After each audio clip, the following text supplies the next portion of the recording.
Os deuses do mundo. Nós começamos na sexta-feira passada falando sobre o nosso Deus, o Criador do universo, o Deus que criou todas as coisas. No primeiro versículo da Bíblia, você vai ver ali, no princípio criou Deus os céus e a terra. Vamos repetir comigo? No princípio criou Deus os céus e a terra. A terra era sem forma e vazia. Havia trevas sobre a face dos abismos. O Espírito de Deus se movia sobre a face das águas. E disse Deus: haja luz. Com estas palavras que inicia nas Escrituras Sagradas em Gênesis, palavra no hebraico que quer dizer princípio, a descrição da criação de todas as coisas que nós assistimos, que vemos, as coisas visíveis e as invisíveis, foram criadas por o Supremo Criador. Os planetas, as galáxias, o universo, foram criados por Deus Todo-Poderoso. Nós já dissemos, começamos a falar na sexta, sobre quem é este Deus que nós adoramos em espírito e em verdade. Chama-se Yahvé, no hebraico, que está implícito os três tempos do verbo. Quando Moisés foi ao encontro do povo de Israel, ele perguntou: o que eu direi para os meus irmãos? O que eu vou falar com eles na hora que eu chegar lá para libertá-los? E o Senhor, o Yahvé, disse para Moisés: diga, eu sou, enviou a vós.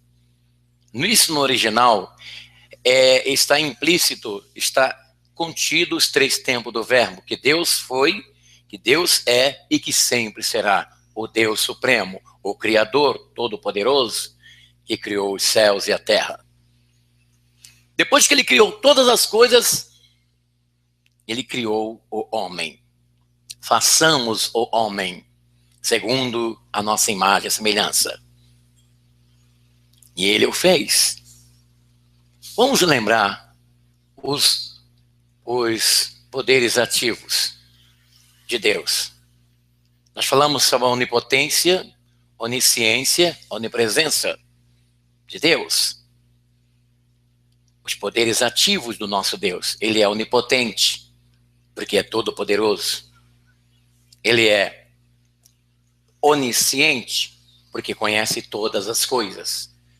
Ele é onipresente, porque ele está presente em todos os lugares ao mesmo tempo. Será que existe um Deus como este? Não. Os deuses do mundo foram criados. Então, este homem que Deus criou, façamos o homem segundo a nossa imagem e semelhança, ele criou este homem. Mas este homem se afastou dele. Afastou-se da presença, da comunhão, dos caminhos, dos propósitos do Pai Yahvé. Ele se afastou. Então, quando ele se afastou, ele sentiu falta. Assim como um filho que sai da casa do pai, como o caso do filho pródigo, e lá fora sentiu a falta e voltou novamente. A canção que nós cantamos aqui, que fala do filho pródigo, ele sentiu falta. Aí foi quando ele começou, então, a pensar em fazer alguma coisa em que ele pudesse confiar. Ele começou a pensar: poxa, eu preciso de ter algo para eu me apegar. Eu preciso fazer alguma coisa em que eu possa palpar e sentir assim que aquilo vai me ajudar. Ele começou a pensar isso. Será que a Bíblia nos fala alguma coisa sobre isso que nós falamos agora? Vamos aqui para o livro da Epístola do Apóstolo São Paulo aos Romanos, capítulo 1, versículos de 18 em diante, que diz assim: A ira de Deus se manifestou do alto céu contra a impiedade e perversidade dos homens, que pela injustiça aprisionam a verdade, porquanto se pode conhecer de Deus. Eles o leem em si mesmo, pois Deus o revelou com evidência. Desde a criação do mundo, as perfeições invisíveis de Deus, seu sempiterno poder e divindade, os tornam visíveis à inteligência por suas obras, de modo que não se pode excusar. Eu estou lendo devagar para você acompanhar o raciocínio, para você entender. Porque conhecendo a Deus, não o glorificaram como Deus, nem lhe deram graças. Pelo contrário, extraviaram-se em seus vãos pensamentos. Ele obscureceu o coração insensato. Pretendendo-se sábios, tornaram-se loucos. Mudaram a majestade de Deus incorruptível em representações e figuras de homem corruptível, de aves, quadrúpedes e répteis. Por isso Deus os entregou aos desejos dos seus corações, à imundície, de modo que desonraram entre si os seus próprios corpos. Então, aqui nesta palavra, Paulo, inspirado pelo Espírito Santo, ele nos traz aqui um prefácio, nos leva lá numa retrospectiva do quando aconteceu essa intenção. Quando o homem desviado de Deus, então ele começou a pensar assim, eu preciso fazer alguma coisa para que eu possa me apegar. E assim aconteceu. Eles começaram então a fazer para si deuses, né? Bom, existe para nós entendermos o panteísmo. O que é o panteísmo? É a crença que tudo é Deus. Então, a pessoa que é panteísta, tudo para ele é Deus. Esse copo é Deus. Esse papel aqui é Deus. Uma árvore para ele é Deus. É a crença panteísta, entendeu? Tudo é um Deus para ele. No meio desse povo que se desviou de Deus, existem os panteístas.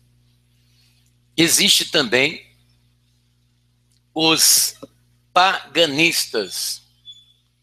Quem são os pagãos, os paganistas? São aqueles que cultuam a natureza, as forças da natureza. Até nos nossos dias nós temos tantas pessoas que fazem isso, né? Tem pessoas que adoram o mar, né?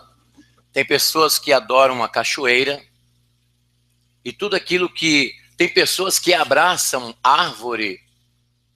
Tem pessoas porque elas pensam assim, eu vou abraçar esta árvore porque ela vai passar a energia dela para mim. Entendeu? Essa pessoa é uma pessoa pagã, que ela acredita que muitas coisas que estão na natureza emanam para si energias. E tem também o politeísta. Como que é o politeísta? O politeísta é aqueles que adoram vários deuses, tá? São aqueles que adoram vários deuses. E tem também o idólatra. O que é o idólatra, segundo a definição? O idólatra é aquele que adora o ídolo, né? O ídolo de qualquer coisa, tá? E tem também o deísta, o deísmo, que é a crença num Deus que fez a natureza. Note bem, o pagão é aquele que adora as forças da natureza. E o deísta é aquele que adora uma força, a um Deus em ficção da natureza. Para você ter uma ideia, porque nós vamos frequentemente trazer o entendimento de vocês nessas palavrinhas que nós dissemos agora. Vamos lá. Politeísmo é a pessoa que adora vários deuses. Idólatra é aquele que adora os ídolos. Panteísta é a crença de que tudo é Deus. Paganismo é o culto que a pessoa faz às forças da natureza. E o deísta é aquele que adora a um Deus, que ele não sabe quem é, que ele imagina que seja o cara que domina a natureza. Ele não pensa no Yahvé, ele não acredita que seja o Yahvé, entendeu? Ele acredita que seja uma força maior do que a natureza do qual nós conhecemos. Isso aqui, nós teríamos outras palavras para nós entendermos, para vocês não se perderem, mas essas palavras do qual nós definimos para vocês, e nós vamos estar sempre trazendo à memória, para que vocês possam entender o que nós continuaremos a falar sobre os deuses deste mundo. Agora a pergunta, dentre todos esses deuses que nós já percebemos que existem no planeta, criado pelo homem, qual foi o primeiro Deus que o homem fez? Qual foi o primeiro Deus que o homem criou? Foi de um animal? Ou foi de um ser humano? Ou foi da natureza? Qual foi o primeiro Deus criado pelo homem? Próxima sexta-feira nós vamos falar sobre isso, tá bem? E nós vamos fazer uma viagem lá nos Sumérios, os caldeus, nas civilizações egípcias. Nós vamos conhecer os deuses que lá foram famosíssimos e que até hoje são adorados e venerados no planeta inteiro. Mas por que eu tenho que saber, que eu tenho que conhecer?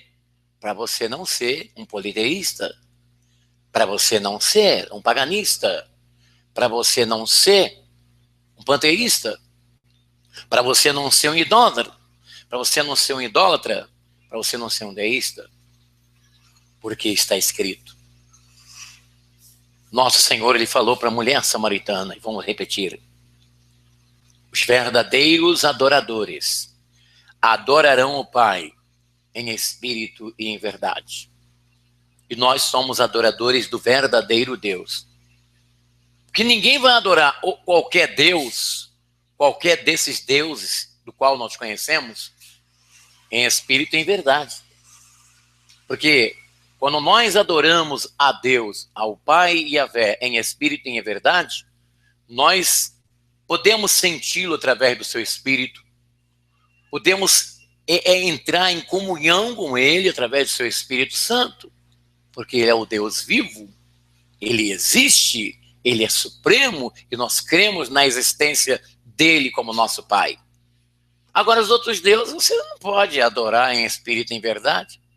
Os outros deuses você tem que tocar, né?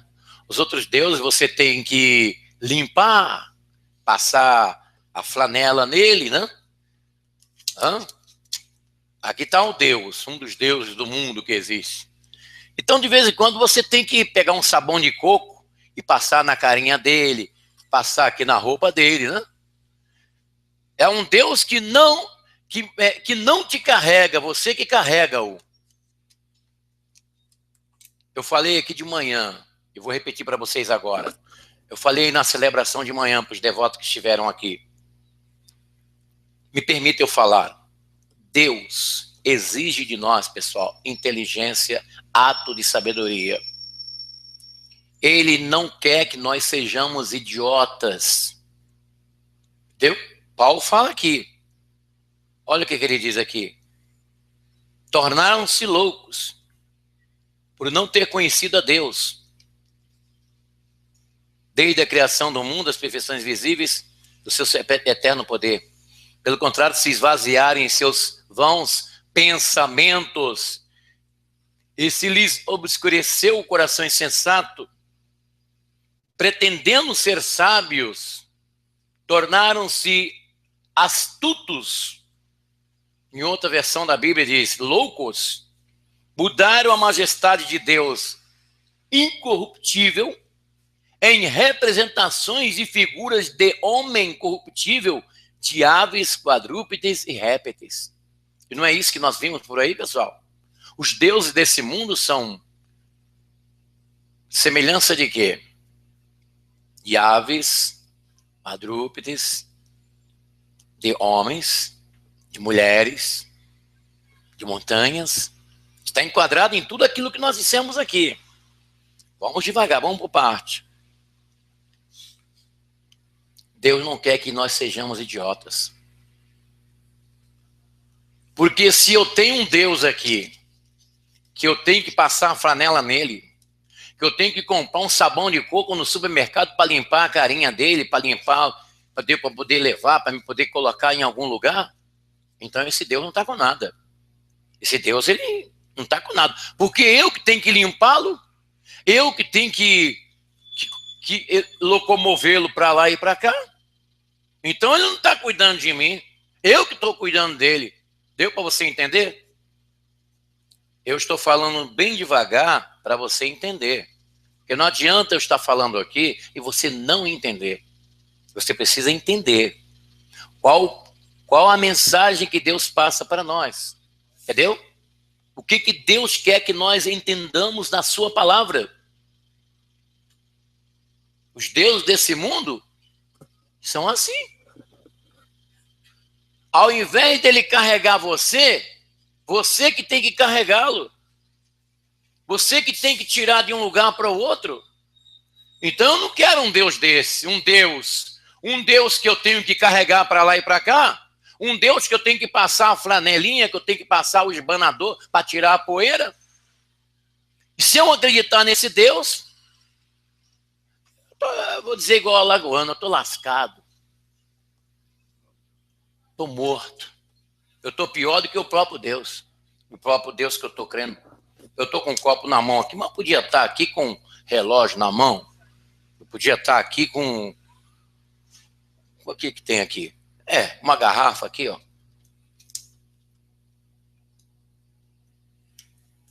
Porque o panteísta, entendeu?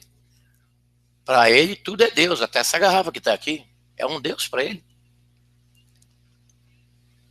Está entendendo, pessoal? O pagão é aquele que acredita nas forças da natureza. O panteísta, ele acredita em tudo que é ver, é Deus. Esse violão aqui é Deus, esse teclado aqui é Deus, essa bacia aqui é Deus, o panteísta. E tem o idólatra, né? Tem o idólatra, que pega ali um animal, que pega uma pata de coelho, é um Deus para ele, uma ferradura, e assim vai, e vai embora. Agora, se eu estou com Deus, que eu tenho que colocar no lugar para ele não cair, tá dando uma ventania, eu tenho que fechar a janela, porque senão o vento vai bater e ele vai cair no chão e vai ficar sem cabeça, vai ficar sem perna, vai ficar sem braço. Eu vou ter que ir lá no supermercado comprar um Durapox para colar o braço dele. Então eu tô perdido se eu crer num Deus desse. É para você entender. Qual foi o primeiro Deus que foi feito pelo homem? Porque os deuses desse mundo não foi o pai Yahvé que fez. Não. Foram os homens que se desviaram de Deus. Ficaram loucos, como diz aqui, capítulo 1, a Epístola aos Romanos, versículo de 18 em diante. Porque por isso Deus os entregou aos desejos do seu coração. Tem gente que é tão fanático por deuses desse mundo que chega até a colocar a tatuagem dos deuses.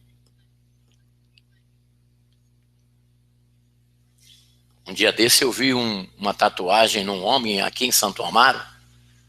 Ele estava com uma camisa assim, camisa de academia, né? E ele estava com um dragão. O dragão, a mão do dragão estava aqui, bem no ombro dele. Um dragão. O que é o dragão na Bíblia, pessoal? Quem conhece as escrituras sabe o que representa um dragão. A serpente foi lá no início, né? E o dragão já é aquela malignidade desenvolvida no decorrer dos séculos. Quando nós estávamos falando sobre o Apocalipse, nós falamos sobre isso. E tem gente que coloca. Uma vez eu conheci uma jovem aqui mesmo em São Paulo, que ela colocou 3 caveiras aqui, ó. Uma grande aqui, outra média aqui, outra pequenininha aqui. E ela, andando nas ruas, né, chamava atenção 3 caveiras. Aqui, aqui e aqui. Na mentalidade, na mente daquela jovem, o Deus dela é aquelas 3 caveiras. Entendeu? Tem gente que coloca a caveira lá no chão, lá na perna, lá embaixo. Tem muitos deuses desenhados no corpo das pessoas. E nós podemos adorar esses deuses? Próxima sexta-feira, os deuses deste mundo, que não são nada, são vaidade. Será que eles são vaidade? Nós vamos ler as escrituras para você, tá bem? Em nome de Jesus, o nosso Senhor. Mas você vai repetir comigo as palavras que o nosso Senhor falou para a mulher samaritana. Comigo, os verdadeiros adoradores adorarão o Pai em espírito e em verdade. Essa é uma transmissão diretamente do Santuário Yahvé de Santo Amaro, São Paulo, capital, que fica localizada na rua Desembargador Bandeira de Melo. Eu sou o Bispo Afonso Querubim, que tenho imensa satisfação em poder falar com você de qualquer parte do Brasil, pela internet, pelos segmentos sociais, pelo Twitter, Bispo Afonso Querubim também, da Instagram e também lá no Facebook. Um abraço a todos vocês. Você pode entrar em contato conosco. Você pode entrar em contato conosco pelo telefone prefixo 11 São Paulo 25976926. Você pode também mandar um e-mail para nós. Seu pedido de oração para missãoiavé@gmail.com. E prontamente nós vamos interceder por você e pela sua família. Você que é da Zona Sul de São Paulo, você é o nosso convidado para estar conosco na grande celebração de libertação, às sextas-feiras, 9 e 18 horas, neste endereço, Desembargador Bandeira de Melo, 513, bem no centro de Santo Amaro. E você também, em nome de Jesus, você pode também, em nome do Senhor bom Jesus, você pode também participar da celebração do amor no domingo, às 9h03 da tarde, onde estamos também distribuindo aqui para você o mel puro da abelha, para abençoar a sua vida sentimental, tanto os casados, quanto também os solteiros, para serem abençoados na vida sentimental, tá bem? Deus te abençoe. Você que nos acompanha pelo YouTube, você pode se inscrever no nosso canal do Bispo Afonso Querubim, é o canal Missão Yahvé. Você se inscreve aqui embaixo, e aqui nós temos aqui uma tarja vermelha, escrito assim, inscrever-se. Então você que já é inscrito nos canais do YouTube, você pode se inscrever no nosso canal, simplesmente clicando nessa parte vermelha, e automaticamente você estará inscrito. Você pode também nos ajudar a divulgar pela rede social da internet os vídeos das mensagens que nós ministramos aqui em nossa igreja. É só você clicar nesta mãozinha que está aí, essa mãozinha assim, prontamente os seus contatos receberão este vídeo do qual você acabou de assistir. Deus te abençoe. A qualquer momento eu vou estar por aqui, trazendo para você a palavra de Deus.